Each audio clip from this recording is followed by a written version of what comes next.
আলু দিয়ে কিভাবে আলুর ভর্তা করা হয় আজকে আপনাদের দেখাবো। তো প্রথমে একটি তাগাড়ে নিয়ে আমরা আলুটিকে ভেজে ফেলেছি।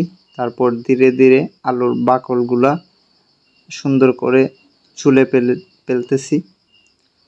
তারপর ধীরে ধীরে সবগুলা আলু যখন ছুলে ফেলা হবে তখন আমরা একটা বাটিতে নিয়ে আলুগুলাকে সুন্দর করে ঢেলে নেব। ঢেলে নেওয়ার পরে ওটাকে ডলা দিয়ে ছোটো ছোটো করে ফেলবো। তারপর পেঁয়াজ, মরিচ, শুকনা মরিচ ডলে দেব। ডলে দেওয়ার পরে সবগুলা যখন একসাথে হয়ে যাবে তখন আমরা এটাকে ভালোভাবে ডলে একসাথে মিক্স করে সুন্দর করে এটাকে আলুর ভর্তা বানিয়ে দেব। তো আপনারা দেখতে থাকেন, আর যারা এই নতুন ভিডিও দেখতেছেন তারা সবাই সাবস্ক্রাইব করবেন, ভিডিওটা লাইক করবেন, শেয়ার করবেন। আর আমার পেজে নতুন নতুন ভিডিও দেখার জন্য আপনাদের স্বাগতম। নতুন নতুন খাবারের সব ধরনের ভিডিও, খাবার, খেলাধুলা, এই সেই আবিজাবি সব ধরনের ভিডিও আপনারা দেখতে পারবেন। তো আমাদের ধীরে ধীরে মরিচ ভাঙ্গা শেষ হয়ে যাচ্ছে। তো আপনারা দয়া করে যারাই দেখতেছেন সবাই একটু ভিডিওটা দেখবেন, টানবেন না।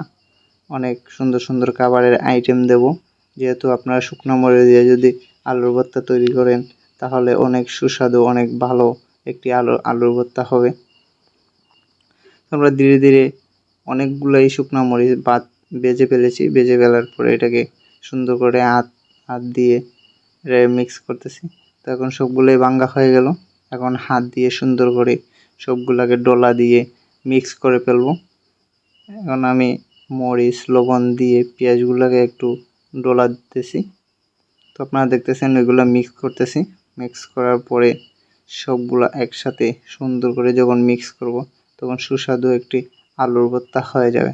তো আপনারা দয়া করে যারাই দেখতেছেন নতুন নতুন খাবারের ভিডিও পেতে হলে লাইক করবেন, শেয়ার করবেন, কমেন্ট করবেন। কমেন্টের মাধ্যমে আপনারা অনেক কিছুই বলতে পারেন, অনেক কিছুই শুনতে পারি, কমেন্টের উত্তরও দেব। তো দয়া করে আমি নতুন পেজ খুলছি, আমার ইউটিউব চ্যানেলটা সাবস্ক্রাইব করে দিবেন দয়া করে। আর আমার ভিডিওটা কিভাবে হলো দেখেন, আমি কত সুন্দর সুস্বাদু করে আলু ভর্তাটা শেষ করে ফেলেছি। হয়তো আপনারা খেলে অনেক সুস্বাদু লাগতো, আর আমাদের কাছেই